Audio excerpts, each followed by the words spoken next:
자, 첫 번째입니다. 비즈니스 계정의 컨텐츠 제작인데요. 기본적으로 기업의 인스타그램 계정에 다양한 컨텐츠를 제작한다 인데요. 제가 몇 가지 기업들의 인스타그램 첫 페이지를 보여드릴게요. 자, 여기는 야나두의 공식 인스타그램입니다. 영어 관련된 컨텐츠들을 담고 있고요. 클릭을 해서 하나의 컨텐츠를 보면 이렇게 컨텐츠를 사용하고 있습니다. 쿠팡 공식 계정인데요. 클릭을 해보면 이런 제품들이 있구나 라고 사용하고 있고, 클릭을 해보면 이 제품을 바로 구매할 수 있는 쇼핑 태그로 이동하게 됩니다. 이니스프리 오피셜 계정입니다. 스크롤 내려보면 신상이 나오기도 하고요. 그리고 클릭을 해보면 동영상도 만들어서 노출시키기도 하고요. 지금 세일하고 있다 라고 하는 세일 정보도 노출되고 있습니다. 전체적으로 신제품과 세일과 제품의 특징들을 담은 컨텐츠들이 있고요. 서울시 공식 인스타그램입니다. 서울에 대한 다양한 내용들을 이렇게 담고 있는 것이 특징입니다. 제가 좀 다양한 카테고리에서 대표적인 계정들 몇 가지를 보여드렸는데, 여러분들도 보다시피 이렇게 기업의 특징에 따라서 생산되는 컨텐츠라던가 컨텐츠 형식이라던가 그리고 프로필 구성이라던가 이런 것들이 전부 다 다르다라는 것을 일단 아실 수 있고요. 자, 그리고 기본적으로 인스타그램에서 이 기업의 계정은 굉장히 인기가 없는 계정입니다. 가만히 생각해 보시면 여러분들이 즐겨서 구독하고 있는 채널들 중에 기업의 비즈니스 계정들 있으신가요? 아마 없으실 겁니다. 여러분들의 친구들이나 인플루언서나 혹은 연예인들, 유명하신 분들, 이런 개인 계정들은 구독하는 경우가 종종 있겠지만, 기업에서 운영하고 있는 비즈니스 계정을 여러분들이 팔로우해서 열심히 본다, 이런 계정은 거의 없다. 그래서 이런 현상들을 만들었습니다. 대부분 카드 뉴스 형태이고요. 지금 뜨고 있다는 동영상 컨텐츠 혹은 라이브로 팔로워들과 소통한다, 이런 것들은 기업에서는 잘 하지 않습니다. 카드 뉴스 형태가 제일 많다, 이렇게 정리할 수 있고요. 쇼핑몰의 경우는 쇼핑 태그를 활용한 게시글들을 많이 발행을 합니다. 예를 들면 여기 마켓컬리입니다. 여기 게시글을 이렇게 보면은 초콜릿 클릭을 하면 이렇게 사진 위에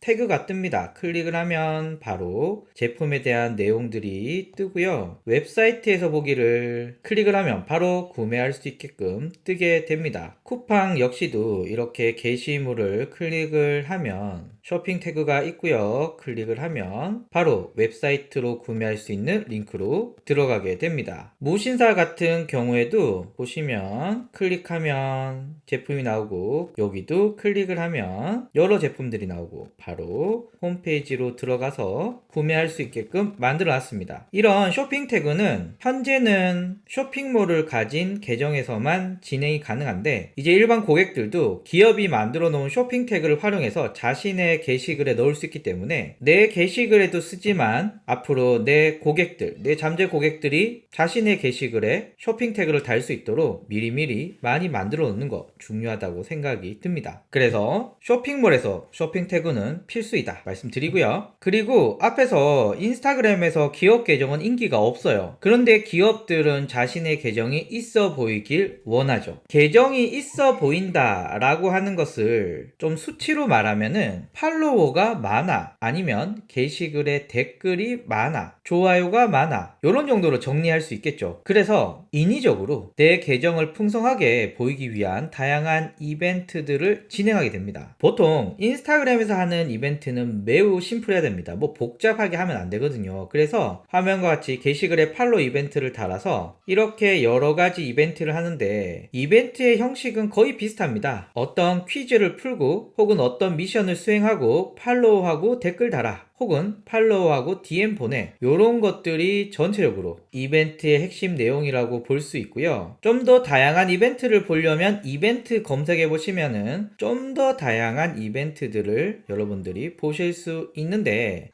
요는 이렇습니다. 기업 계정에 인기가 별로 없으니 이렇게 이벤트를 해서 팔로워를 늘리는 거고, 이벤트 선물로는 화면같이 스타벅스 아메리카노 쿠폰 정도 수준 수준만 주면 되는 거예요. 뭐 더 이상 줄 필요도 없고 또 너무 낮으면 별로 의미 없고, 그래서 요런 정도로 주면서 대신에 나는 팔로우를 구매한다, 요런 개념으로 봐주시면 좋을 것 같습니다. 물론 기업 계정에서 이런 거 안 하고 팔로우가 막 늘어나는 경우도 있고요. 또 그러면 좋죠. 하지만 이게 현실적으로는 쉽지 않아. 그래서 기업들은 내 계정을 좀 더 풍성하게 보이게 하기 위해서 이런 이벤트를 정기적으로 진행한다. 그리고 간혹 도전 정신으로 새로운 컨텐츠 형태를 시도하시는 분들도 있습니다. 대표적으로 빙그레 계정이 유명합니다. 여기는 딱 보시면 순정 만화에 나올 것 같은 캐릭터, 이 캐릭터가 빙그레우스라는 캐릭터인데 온몸에 빙그레 제품들로 포장을 하고 있습니다. 그리고 나름 스토리텔링이 진행되고 있기 때문에 여중생, 여고생들에게 굉장히 인기 있을 것 같고요. 후에 유튜브에서는 빙그레우스가 노래도 부르고 뭐 이런 걸 하더라고요. 어쨌거나 굉장히 독특한 시도이다. 원래 이 빙그레의 예전 컨텐츠는 어떤 거였냐면, 여기 보시면 이런 거 했었거든요. 다른 업체랑 큰 차이 없이 뭐 그런 거 했었어요. 그러다가 어느 날부터 위에 보시면은 이렇게 빙그레우스가 등장하기 시작을 하면서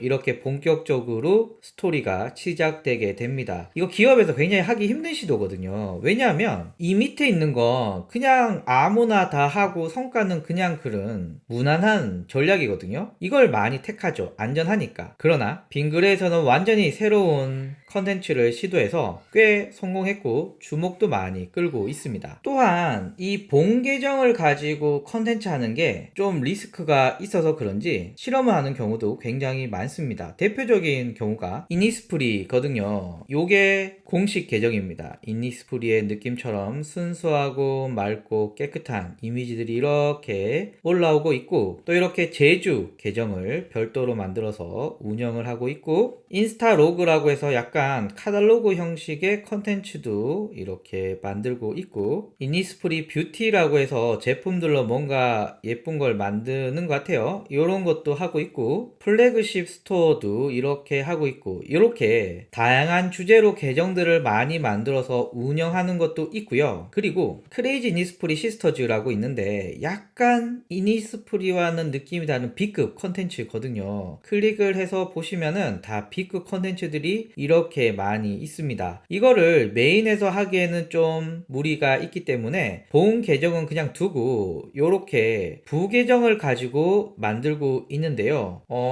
전체적으로 반응은 괜찮았던 것 같아요. 물론 이게 얼마나 매출에 영향을 주고 이런 것까지는 파악을 할 수는 없지만, 이니스프리가 이렇게 수많은 계정들을 운영을 하면서 물론 실패하는 경우가 많겠지만 그래도 이 중에 성공하는 사례가 있어서 이걸로 채널을 계속 또 키워가고 시너지 효과를 내고 이런 시도들을 여러 가지 하고 있습니다. 그래서 전체적으로는 안정적으로 운영하려고 한다. 하지만 가끔 이렇게 도전 정신으로 새로운 컨텐츠 형식을 시도하거나 부계정을 만들어서 실험을 하는 경우도 종종 있더라. 그런데 사례를 찾기는 좀 쉽진 않더라고요. 물론 아이템의 성향에 따라서 다를 수는 있겠지만 전체적으로 기존의 기업들은 인스타그램 계정을 잘 성장시켜서 매출을 올린다 라는 건 아직까지는 쉽지 않은 문제인 것 같아요. 페이스북 페이지를 잘 만들어서 매출로 연결시킨다 라고 했을 때 그걸 성공한 기업들이 많지 않듯이 인스타그램도 마찬가지입니다. 물론 인스타그램의 인플루언서라던가 혹은 일반 고객들을 활용한 마이크로 인플루언서 혹은 셀럽들을 중심으로 하는 마케팅들은 꽤 많은 인기를 끌었지만, 기업이 기업의 컨텐츠를 가지고 기업 이야기를 하는 이 계정은 인스타그램에서는 현재 좀 잘 안 먹히고 있다. 그래서 최근 기업에게 인스타그램 마케팅 트렌드를 좀 보면은 오가닉 유입, 그러니까 그냥 좋은 컨텐츠를 만들면 알아서 노출이 막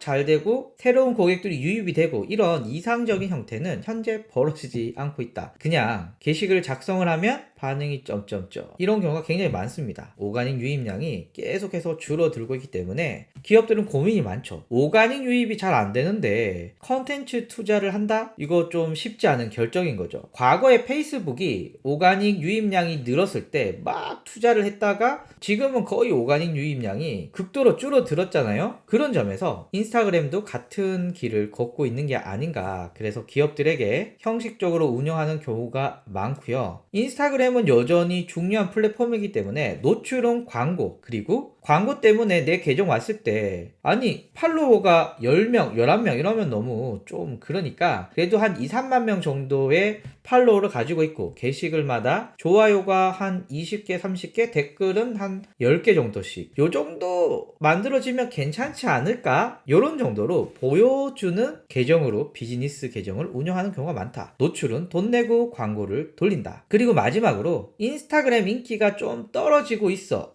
이거 옛날에 페이스북, 옛날에 카카오 스토리 뭐 이렇게 가는 거 아니야? 라고 하는 분위기가 있더라. 그래서 예전부터 채널을 열심히 운영하고 키우시는 분들은 뭐 그렇게 하는 경우도 있지만 최근에 인스타그램을 만들어서 이거를 내 소울을 담아서 키운다. 이런 건 잘 없는 것 같습니다. 그래서 첫 번째, 비즈니스 계정의 컨텐츠 제작이 인스타그램 마케팅의 가장 근본적인 마케팅 방법인데 여기에서 답을 찾는 기업들이 많지는 않다. 그냥 안전하게 남들이 하는 거 비슷하게 하면서 남한테 잘 보여주는 수치, 남한테 좀 부끄럽지 않은 수치, 그 정도로만 유지하는 것이 전체적인 흐름이다. 이렇게 말씀을 드립니다.